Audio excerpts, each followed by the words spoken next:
Good morning, everybody. Welcome to Partners in Ovation.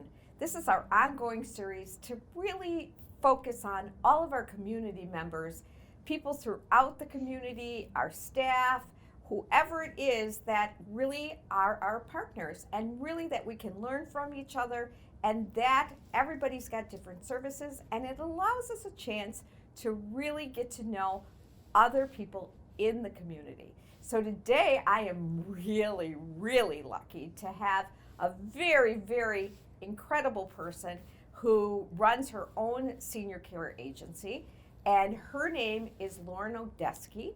And without further ado, we just have to get to her because she has a lot of good stuff to share with us. Hi, Lauren. Hi, Trish. It is so great to have you here today. Well, thank you for the warm introduction. The warm introduction is totally necessary because, I've been working with you in the community and, I've gotten to know you. You're also a gal from Michigan, which I have to do a shout out to Woo Woo and to my sister-in-law Kim and my brother Johnny because they will be watching this. They're one of the 7 viewers, which I'm really happy about. But I love Michigan and I love the people that come from Michigan. But I want you to tell me, the name of your business. How did you get into it? How did you stumble about this? Oh, thanks, Trish. So my business is called Oasis Senior Advisors. Okay. I started it about 3.5 years ago. And, before I started Oasis, I was a stay-at-home mom. I had always watched my parents help my own grandparents navigate. I, in turn, then helped friends and family navigate care. And that just became a passion of mine. So when it was, I was ready to come out of working really in my family, being a stay-at-home mom and a homemaker, I wanted to do something that mattered to me and that would help other people. So that's really how it started. And what Oasis does is we help families navigate care, whether that's in the home, whether that is in a community such as Chai Point, the Jewish home. And really my job and my team, our job is to give families all of the knowledge and education so that they can make the right decision for themselves or their loved ones. There's a lot of information out there, and not all of it is entirely accurate, or it might not be accurate for everybody involved. Whether that is laws surrounding couples versus somebody who is not a couple anymore, whether it is choices that worked maybe for your neighbor, you might have different choices based on your own clinical needs, your own financial needs, etc. So that's our job, and we're a free service, which makes it really Which great. is so impressive because what I love about you and your business and the people that work in your business is your compassion and your passion for seniors and making it, again, I can feel that passion and that you want to do the best for these seniors. So how did you come about working with us in Ovation Communities?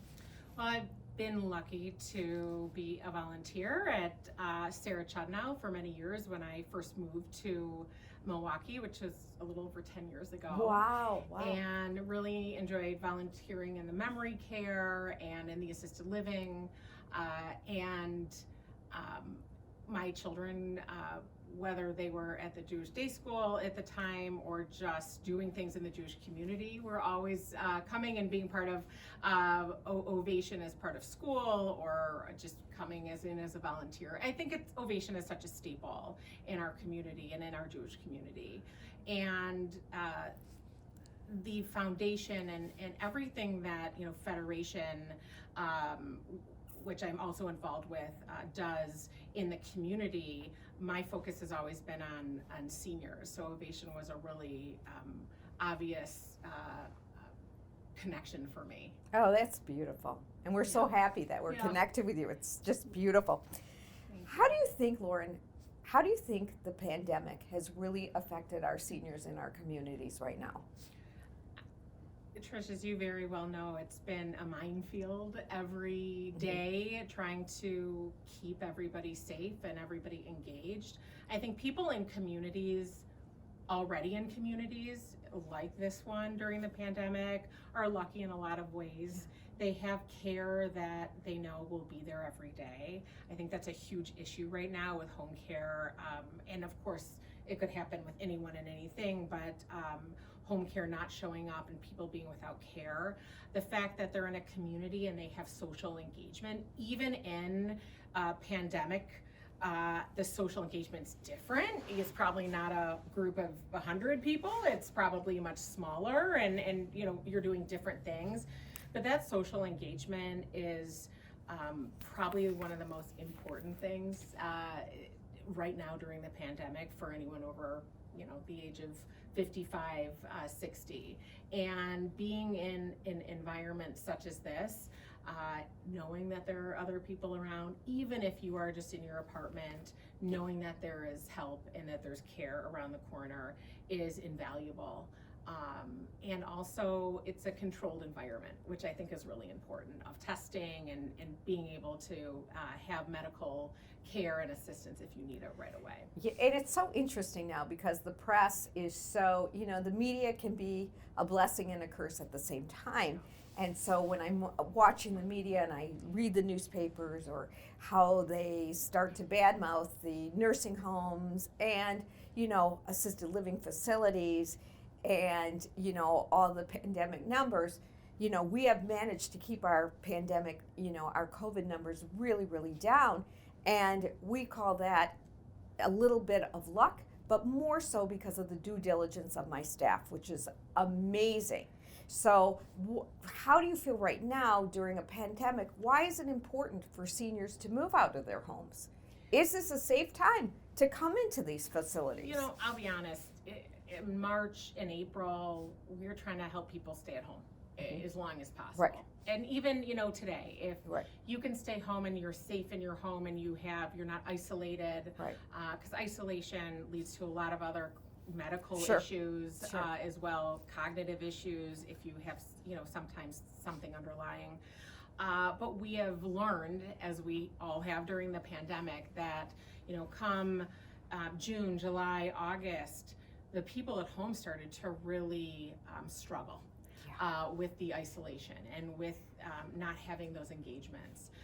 So, you know, the media, of course, they're looking at any sort of communal living area as a, you know, an environment that is ripe for outbreak, but so would any communal living environment. The difference between this type of environment is that a place like Chai Point, Ovation, the Jewish home, which is all Ovation, you guys are testing, you guys are monitoring, and so that's why you're not seeing the outbreaks. I mean, there's no place that doesn't, you know, have a case or two, Right. but you're not able to catch people when they're coming into the home as much as you are in a controlled environment. Like I had to, you know, go through a couple different, you know, a couple different checkpoints even just to get up here, which is great, but also the staff and the constant monitoring. I think that, you know, we were just talking about different testing that's available. Also, the support of the health department is much different in an environment like this Yes. versus somebody at home. You have immediate access Absolutely. to that health care. And I think that's been really, really important. So I think the media likes to vilify, you know, anywhere where there's an outbreak. It is, I agree, it's luck, but it's also, it's not, you know, dumb luck, it's smart, you know, and you're doing everything we can to be able to prevent it. You know, it's been difficult, but it's been necessary. Hopefully we're on the other side of it soon. Well, we hope so, and that was such a great answer. I really appreciate that because that is really exactly what we're doing here and trying to fight this horrible virus. And, you know, during a pandemic, I couldn't think of a better place to be than right here in Ovation Communities. So, Yeah, I agree. you know, let me ask you this, Lauren. What types of things should seniors consider when they're evaluating going to a senior community? It's a question I get every day, and Yes. that's, you know, our expertise. You know, at the end of the day, the chandelier and the beautiful decor is not going to take care of your husband or your mother. At the end of the day, it's about the people. who are there and who are caring. And at Oasis, what we tell our families and our clients is you have to get an idea of the culture of the community and take a look at also the turnover in the community. There's no community that doesn't have turnover. That's normal. Like not one does not have some kind of turnover. True. But if you look at that longevity in that staff, whether it's in the administration and also in caregivers, you see a lot. And I don't particularly like to work at a place that I don't feel supported and comfortable and feel like I work as a team, and most people don't. This is hard work. So that longevity says a lot about a community. So I would say ask about the staff. How long has your staff been with you? What do you do for the staff? How do you work as a team? And you'll get an idea. You'll get a gut feel. How do you get a gut feel in a pandemic where you're doing a lot of virtual touring? It's hard, you know? It's being able to have a conversation, you know, if you're on the phone with yourself or Amy, your amazing marketing director, and you are, you know, tell me more about High Point, you know, ask them, you know, tell me, you know, give me an idea of the core of your staff. You know, how long has, you know, have your leads been leads? How long have they worked? What do you do for your staff? Do you support them in furthering their education? You know, how do you support the culture of the community? Ask those questions, because those are great questions. That's what it's really, about. really helpful. That is, yeah, because you want to get what is the community like? Because that's the whole thing of it. What's the culture like? Yeah. Yeah. I always say that. You know, it's so funny because I always think about all these beautiful buildings, and look, we all have beautiful buildings, you know, and you look around and you look at the things and whatever, but you want to feel not just how beautiful the building, but what's the soul of the building? What do you feel like when you're in here? And, you know, what I love about I love when you said that about the chandeliers. Yeah. The chandeliers aren't going to take care of you. It's yeah. true. And you're tried and true. A community like this not only has amazing culture and longevity, but this is not your first rodeo. No. You guys have been around for a long time. Right. I think also talking to other families who are there. I mean, there's no perfect place. There's no, you know, they're humans taking care of humans. So with that in mind, ask to talk to another family that maybe moved their loved one in during a pandemic. How did it go? Were they able to come in and arrange the furniture? What was it like for their mom the first month? How was it, you know, with the adjustment? And really reach out like that, because, you know, you'll hear truth. And any community should be really open and should have a list of people who have volunteered to say, look, if anyone wants to talk to me, I'm happy to do it. Yeah, I love that. And that's such a great idea. Really good suggestion. Yeah. Wow. That's a lot of facts. I have to know a fun... I got a lot of facts for I you. know, and I love that. And I want to know, like, give me a fun fact about you, because I know you've got kids. I know you came from Michigan. What Not do you that do? fun. What are you doing during these times to relieve some of this stress?